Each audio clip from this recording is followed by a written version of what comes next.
Y el segundo paso es cómo podemos reconectar la investigación con la clínica. Y estoy diciendo, se habla de medicina a base, evidence-based medicine, medicina a base de evidencia, y yo estoy hablando practice-based medicine, entonces medicina a base de la práctica. Entonces es el juego de palabras. Y la última parte de mi presentación, voy a hablar un poquito de la posición de la homeopatía en el mundo, qué está pasando en este momento de mi perspectiva. Sí. Entonces, empezamos con esta distancia entre la investigación y la clínica. Hicieron una encuesta en un curso de la homeopatía para doctores. Hicieron algunas preguntas. Estaba en Alemania. X es en India. Entonces, ¿qué encontraron? Por ejemplo, preguntaron a los doctores que tenían este curso qué importantes son estudios randomizados, dobles ciegos, con placebo para la clínica práctica. Y solamente 5% dijo, no, esos tipos de estudios no están importantes, no están relevantes. Entonces la mayoría dijo, sí, es importante, estudios muy rigurosos. Pero preguntaron también qué es importante para tú en tu clínica diaria, para las decisiones que tú tienes que hacer en tu clínica cada día para tus pacientes. Y en este contexto dijeron que cómo se compara la evidencia a base de estudios randomizados, estudios observacionales, informes de casos clínicos. ¿Qué es la importancia de eso? Y la conclusión estuvo diferente, porque dijeron, sí, todos esos estudios randomizados, estos systematic reviews y meta-análisis, es importante, pero no es importante para mi clínica diaria. Y la experiencia personal, razonamiento patofisiológico, están mucho más importantes para eso. Entonces, para sus decisiones,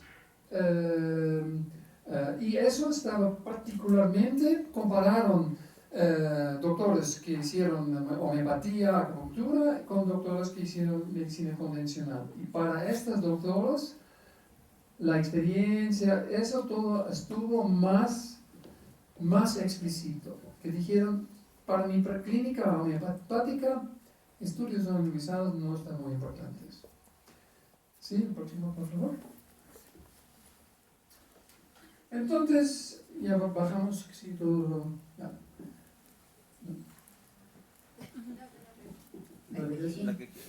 Sí, entonces, hay una ciencia también que esto no es un problema de la homeopatía, es un problema de la medicina. Entonces, la medicina convencional tiene el mismo problema, no es...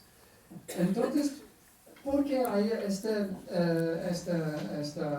división entre la clínica y la práctica? Es un tema muy complicado, pero hay varios factores, son cognitivos, que la gente no piensa, no es relevante, es psicológico, porque cada persona tiene sus experiencias personales, que si ya un estudio puede decirme eso, pero mi experiencia es diferente. Entonces es algo psicológico. También alguien pasa en la relación entre el doctor y su paciente.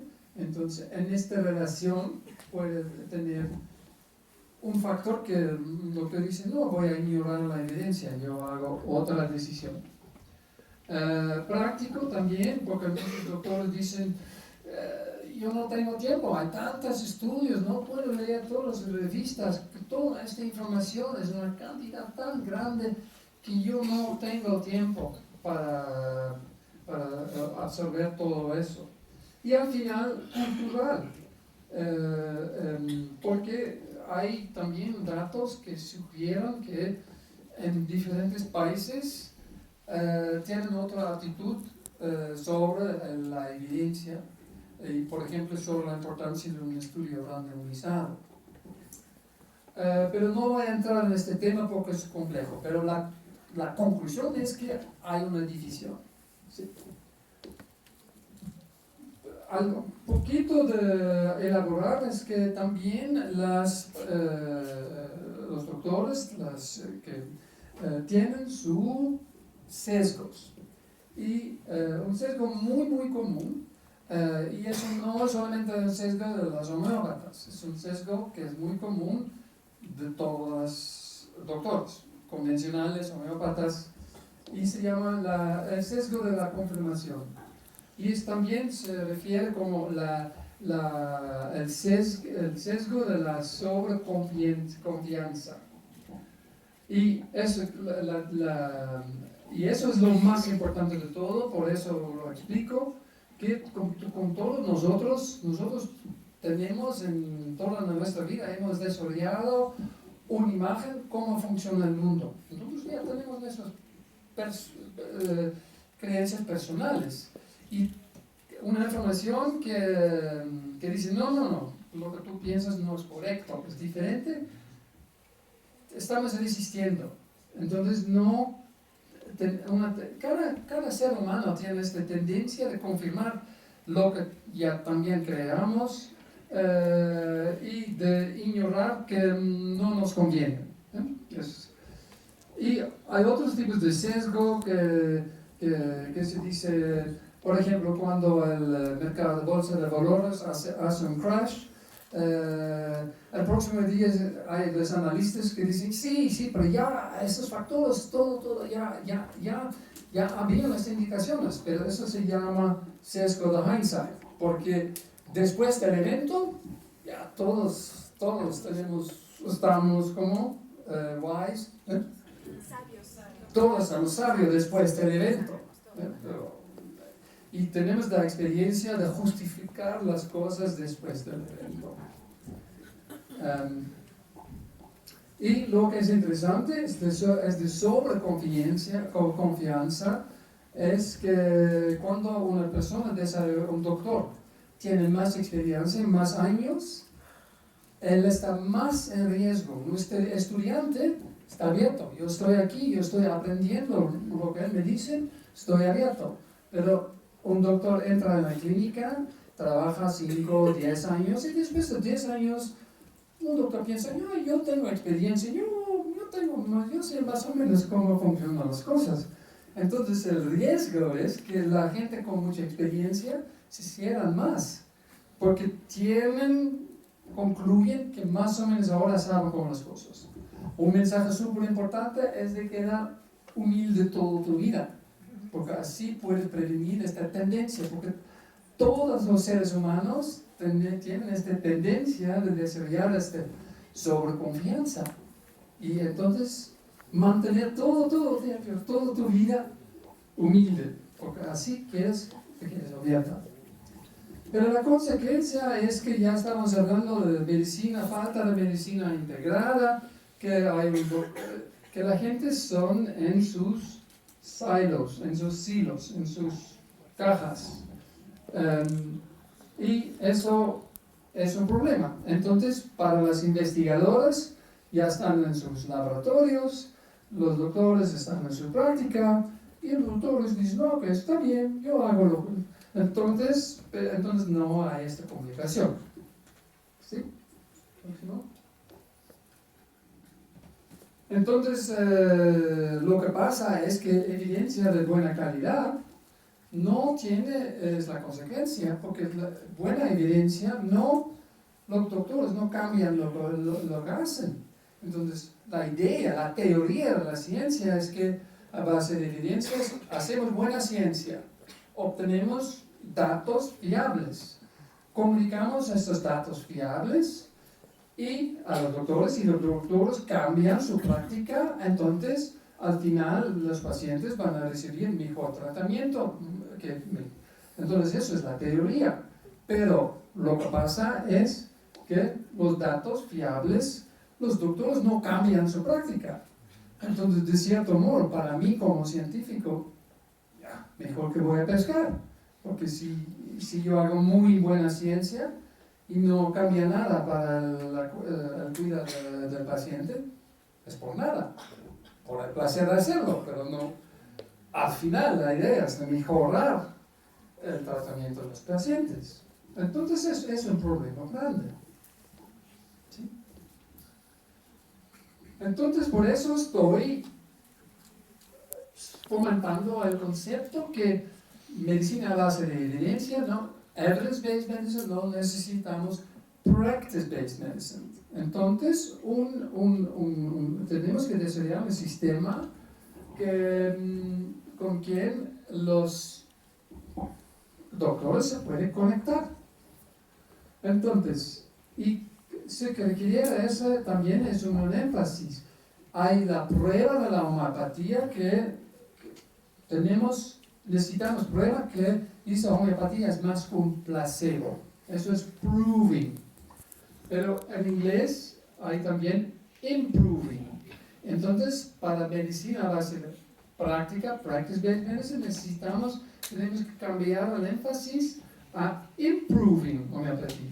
Entonces, improving es mejorar la homeopatía. Entonces, practice-based medicine no es un diferente de evidence-based medicine. Entonces, practice-based medicine es parte de evidence-based medicine. Pero lo que necesitamos y también la teoría es muy claro, que hay tres columnas. Hay la investigación, hay la educación y la práctica clínica. Y el modelo teórico es muy claro que se necesita una interacción entre estos tres elementos para tener una buena medicina. Entonces, ¿qué le parece eso para la homeopatía? Cuando desarrollamos vamos a ver cómo podemos desarrollar este concepto para la homeopatía. Y el metáforo que yo utilizo en mis conferencias es que es la quality value chain, entonces la cadena de valor de calidad. Entonces, el concepto es, para obtener practice-based medicine, para obtener una calidad alta, hay una cadena, y esta cadena tiene elementos, y todos estos elementos de la cadena tienen que estar acá. Cuando falta un elemento, se rompe toda la cadena y se pierde el concepto. Entonces, yo estoy distinguiendo 4 elementos de esta cadena. Entonces, el primer elemento no es el tema de hoy, pero es que necesitamos buenas medicinas homeopáticas de alta calidad. Entonces, que están produciendo en un modo riguroso, en laboratorios que tienen un control de calidad alto. Entonces, necesitamos buenos medicamentos homeopáticos. El segundo elemento de esta cadena es que tenemos que aprender y obtener casos clínicos de buena calidad. De esto voy a hablar un poquitito más, porque yo he desarrollado una línea directriz. Línea directriz. Y yo estoy en varias partes del mundo hablando mucho cómo podemos mejorar la calidad de los informes de casos clínicos. La tercera elemento es que necesitamos en los repertorios y en la materia médica información que está fiable, porque cuando vamos a estudiar los repertorios y los materia médica con lentes científicos, hay problemas, porque sabemos que no hay muy buena información adentro, pero sabemos que tampoco que no toda la información es fiable. Entonces necesitamos buena información en materia médica y repertorios que está fiable, que está confirmada. Y al final, el primer elemento, si tenemos un buen medicamento, tenemos buen caso clínico, ya tenemos un repertorio que tiene muy buena información, fiable, científicamente validada. Todavía hay este punto en la cabeza del homeópata, que cuál medicamento voy a elegir. Entonces es el proceso de tomar la decisión. Y también eso es una ciencia, porque las decisiones que los seres humanos hacen no son siempre racionales. Tenemos muchos sesgos en nuestras decisiones y hay muchos mecanismos que hacen que el ser humano hace decisiones irracionales. Ya, cada día abres un periódico y ya vas a ver ejemplos de eso. Lo bueno es que hay una ciencia de la irracionalidad. Los científicos ahora entienden la irracionalidad, cómo funciona la irracionalidad, cómo la gente hace decisiones. Y este campo viene un poquito de behavioral economics, es la economía de la conducta económica, cómo hacen gente decisiones, cómo compro mi casa, cómo hago decisiones a nivel económico. Y esta ciencia, boda entre la economía y la psicología, los científicos han aprendido mucho de esta ciencia de decisiones. Y es súper interesante, voy a hablar un poquitito de eso, pero... Ok, entonces, lo que ya expliqué, necesitamos buenos medicamentos. Vamos a seguir.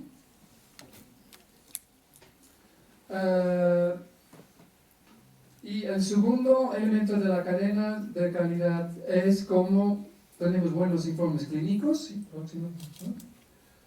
Y hasta muy reciente hay muchas líneas directrices. ¿Cómo? Líneas directrices para estudios randomizados, para todo tipo de estudio hay líneas directrices, pero hasta muy reciente para un informe de un caso clínico no había nada.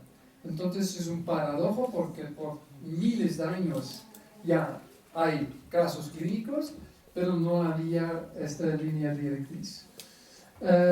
Solamente en 2013 publicaron la línea directriz CARE, es para casos clínicos en general, entonces todos los casos clínicos, de medicina convencional o homeopatía, cualquier caso clínico. Y solamente en 2016 publicamos una extensión, se llama Home Case Care, es una extensión de este Care Guideline que es genérico, y solamente en 2016 publicamos una extensión, entonces muy reciente. Y la buena noticia es que lo han traducido también en el español, esta publicación, entonces está disponible en el idioma español. Estuvo un proyecto, porque yo empecé en este proyecto hace como 2 años, 10 años. Entonces publicamos en 2016, próximo, por favor. Y eso quiere decir, no voy a entrar en el detalle, pero esta línea directriz es solamente como una estructura para el informe del caso clínico, cómo se puede usar esta estructura para estructurar el informe. Entonces, esos elementos son los de CARE Guideline, de genérico, y en el proyecto de Home Case Care, la extensión para la homeopatía, habían algunas adiciones en esta línea, lo que es en verde. Y esto está publicado, lo he ya compartido con Jessica, entonces si están interesadas, ella puede mandarles o darles este artículo del Home Case Care. Una pregunta muy importante cuando hablamos del caso clínico eso es la pregunta que cada homeópata tiene por cada prescripción, que das un medicamento al paciente, observas cambios y tienes que analizar y decir, ok, ¿es una respuesta del medicamento o no?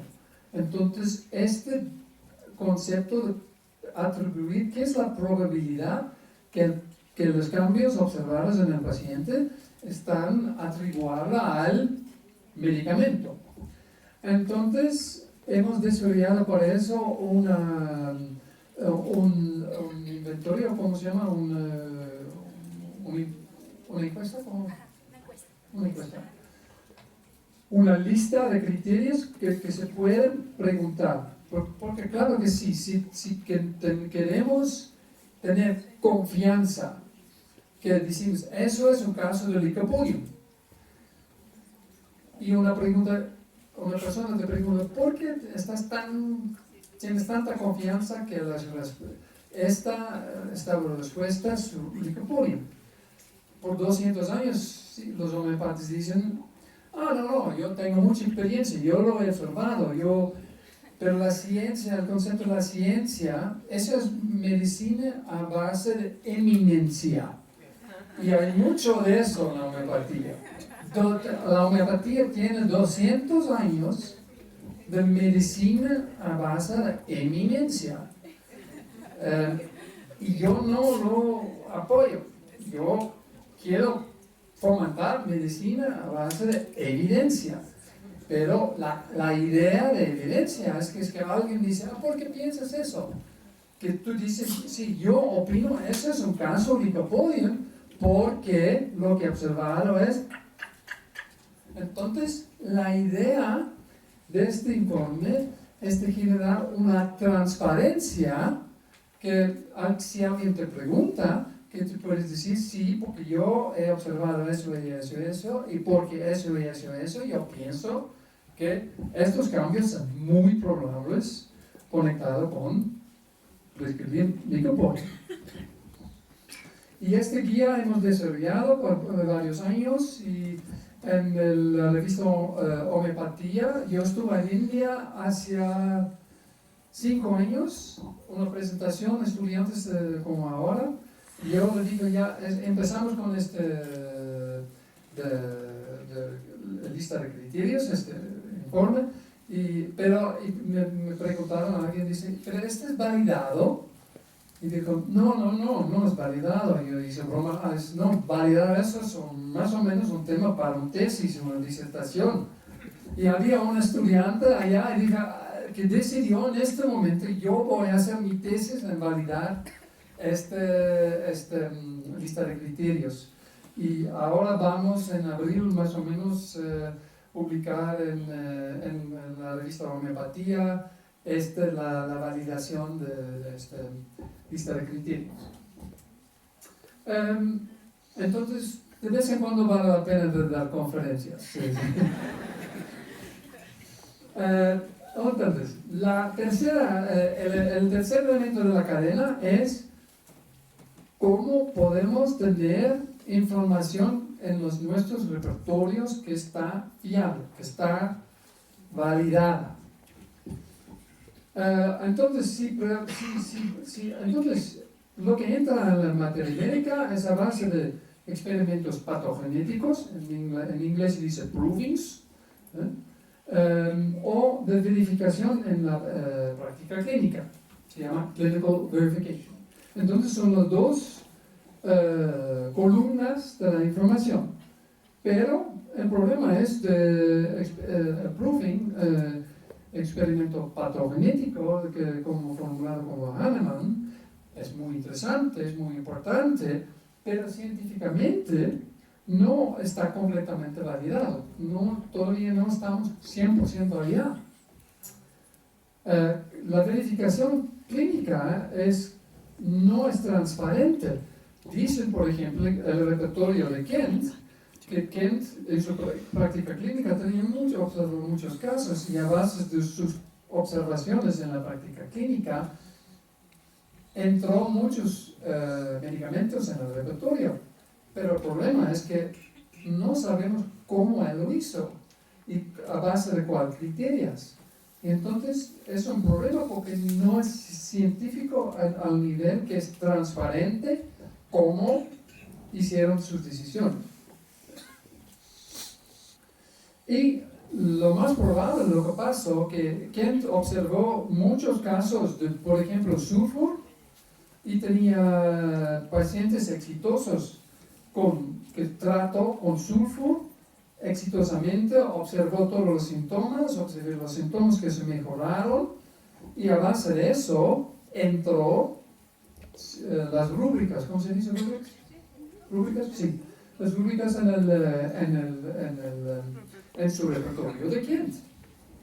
Y eso se llama absolute occurrence. Occurrence es la prevalencia, ¿cómo? Entonces, la prevalencia absoluta, como Kent observó en sus pacientes, a base de esta información entró información en el repertorio. Por ejemplo, yo tengo un paciente que tenía una muy buena respuesta en sulfur, que tenía miedo de morir. Entonces, por eso yo he observado eso en mi práctica clínica varias veces. Entonces, miedo de morir probablemente es un síntoma para el tratamiento individualizado de sulfur. Y es un sesgo, es también conocido también en el mundo científico, se llama base rate neglect. Muy complicado, no es complicado al final, voy a explicar un poquitito, pero es ignorar la presencia del síntoma de miedo de morir en la población general. Entonces, tú solamente has observado esto en los casos de sulfur, pero tienes que también considerar este miedo de morir. ¿Qué común es este síntoma general en la población? Entonces, para un síntoma de tener un valor, este síntoma tiene, la prevalencia de este síntoma tiene que ser más alto en los casos de tratamiento tratado con sulfur que en la población general.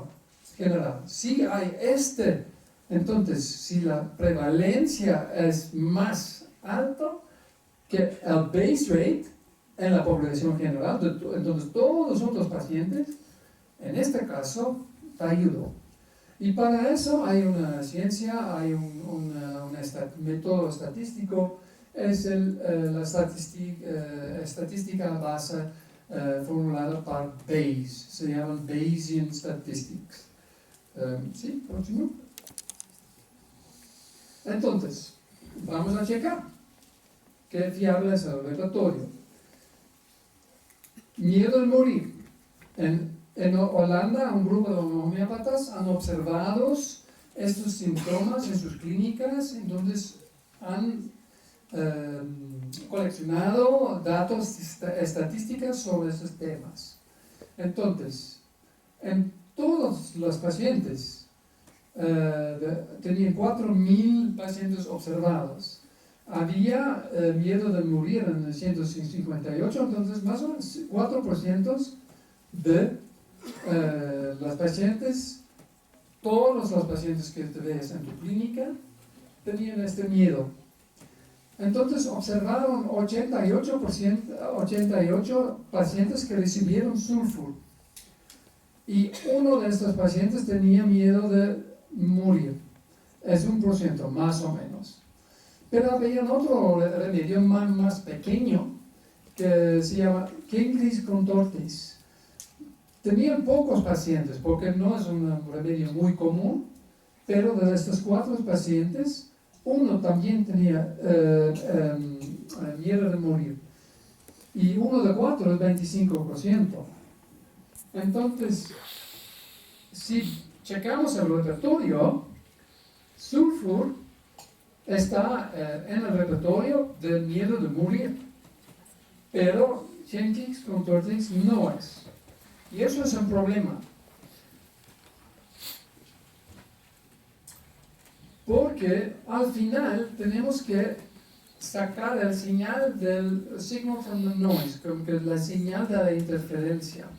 El problema de los polycrests es que cada homeópata va a haber muchos pacientes del polycrest. Entonces, puro a base de chance, vas a observar con sulfur un paciente con miedo de morir. Pero eso no quiere decir que entonces cada homeópata en su memoria tiene probablemente un paciente con miedo de morir que se mejoró en sulfur. Pero no, eso no es la buena pregunta. Se tiene que preguntar, la pregunta, ¿es el síntoma del miedo de morir más común en pacientes que respondieron bien en el tratamiento de sulfur que todos los otros pacientes? Y si podemos regresar a la previa. Entonces, eso es más común, que 25% de los pacientes respondieron bien, que solamente 1% de pacientes respondieron bien. ¿Okay? ¿Yeah?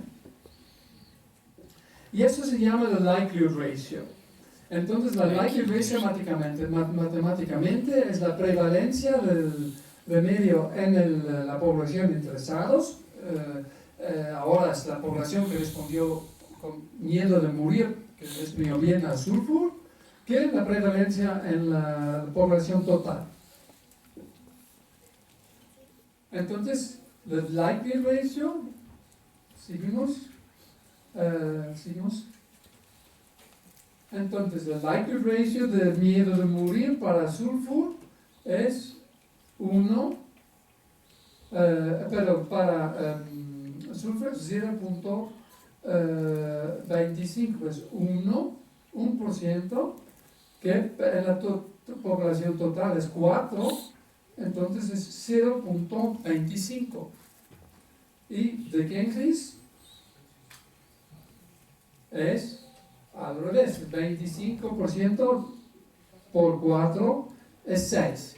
Entonces el likelihood ratio es el señal corregido por la interferencia de la prevalencia del síntoma en la población en general. Y es cuando este likelihood ratio es más que 1, ya sabes que es más común tener una buena respuesta en sulfur con este síntoma por este medicamento.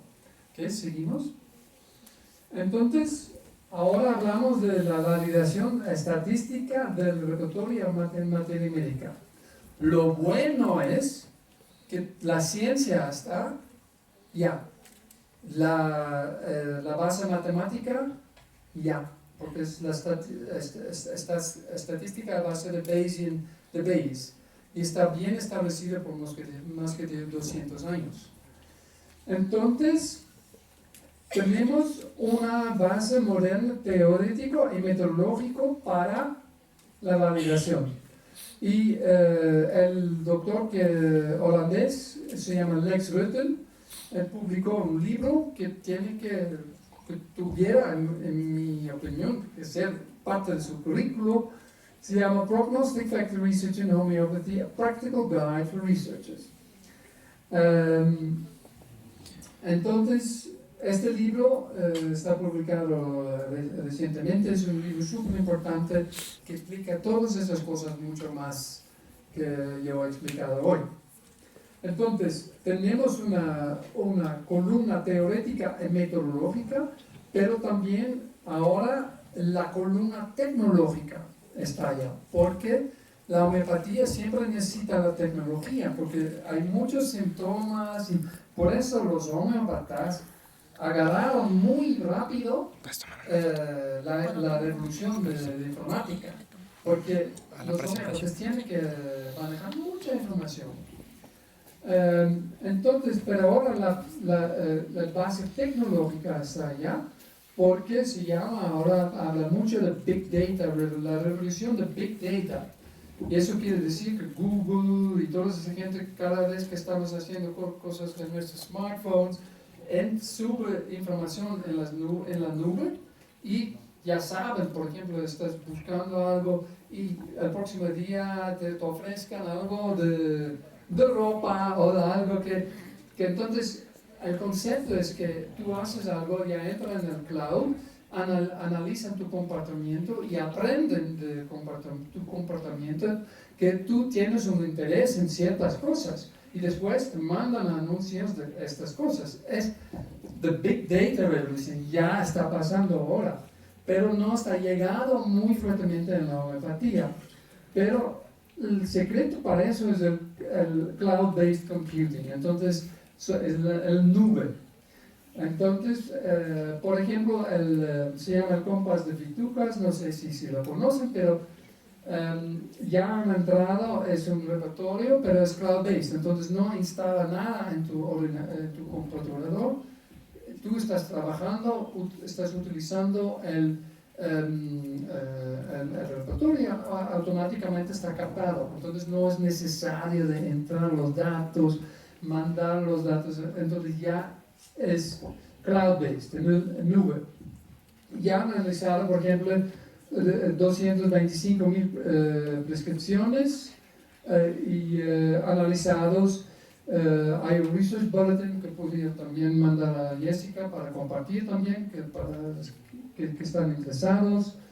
Y ahora estoy publicando porque daros un poquito de consejo, vamos a publicar un papel científico sobre el tema de depresión, el tratamiento de la homeopatía individualizada con pacientes con depresión, y es con Pitucas y con su equipo. Yo soy coautor de este papel. Pero es interesante porque este cloud-based computing en las nubes está dándonos oportunidades que no habían hace 10 años. Entonces es un cambio muy rápido, pero es muy positivo porque da mucha posibilidad para avanzar practice-based medicine. Porque ya estamos hablando del tercer elemento de la cadena. El primer medicamento, segundo el caso clínico, el tercer elemento es la información en repertorios y la materia médica. Entonces ya tenemos una base muy clara para mejorar la calidad, para improve homeopatía. ¿Ok? Próximo. Y es el libro de Lex Lutzen, Prognostic Factor Research. Yo puedo verdaderamente recomendarlo. Sí. Entonces llegamos ahora con el cuarto elemento de la cadena y es hacer decisiones. No voy a hablar mucho, es un tema súper interesante también, podemos hablar un día de eso, pero nuestro cerebro es se llama Dual Processing System. Entonces cada día, cada momento estamos haciendo decisiones y hay un sistema que está muy rápido, se llama heurístico y es como intuitivamente, como haces decisiones muy a base de rules of thumb, a base de tu experiencia. Si tú estás estacionando tu coche, tu cerebro hace como 500 decisiones, pero a base de tus experiencias más o menos sabes cuánto tiempo. Entonces, eso es el sistema rápido. Es asociativo, sensitivo para el contexto, pero parcialmente es automático. Es rápido, automático. El segundo sistema es lento, analítico, sistemático, algorítmico. No es sensitivo para el contexto, pero es muy consciente. Esas son las decisiones lentas que haces con tu cerebro, con conciencia, estás analizando y haces tus decisiones. Y un sesgo muy común es que la sistema rápida jumps to a conclusion, salta a una conclusión, porque cada día pasa en tu cerebro, eso pasa todo el tiempo. Y ese es el riesgo que la sistema rápida llega a una conclusión falsa.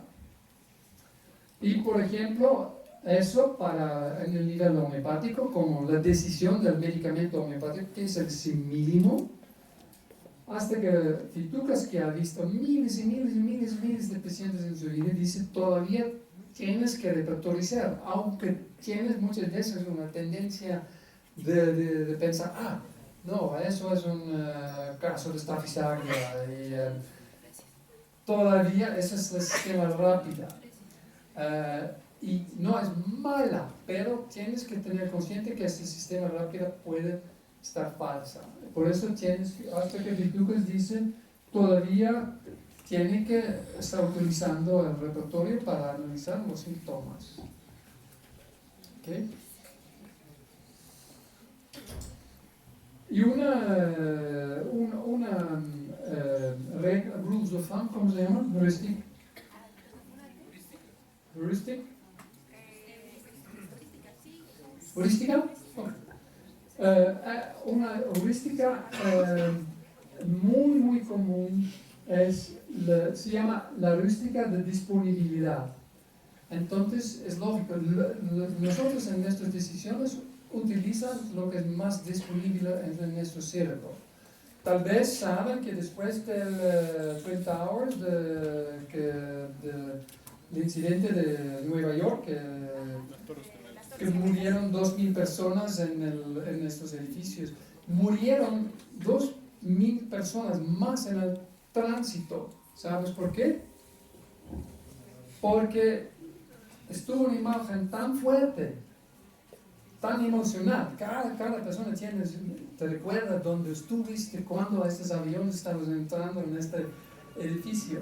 Entonces, la memoria, la gente pensaba que estaba muy peligroso de viajar en avión, que el riesgo de viajar en avión estaba muy alto, pero estadísticamente viajar en avión es mil veces más seguro que viajar en coche. Pero porque la gente vieron esta imagen y toda la emoción, nuestro sistema límbico, nuestro cerebro, también estaba muy activada. Teníamos estas imágenes, avión, entrando a edificio. Entonces, esta memoria está muy disponible. Miles de gente se entraron en sus coches y analizaron las estadísticas de muertes en el tránsito en Nueva York, y había un exceso de mortalidad de más que 2.000. Entonces, no es teoría eso, es algo muy real. Pero lo que pasa en nuestro cerebro, hacemos nuestra decisión a base de la información que está disponible. La información que no está disponible vamos a ignorar. Y por eso, y cuando la información que no está, nuestro cerebro no le gusta ambigüedad. Entonces, automáticamente, la información no disponible, hay ¿cómo se llama? Gaps, de nuevo. La falta de información, inventamos algo. Nuestro cerebro inventa algo.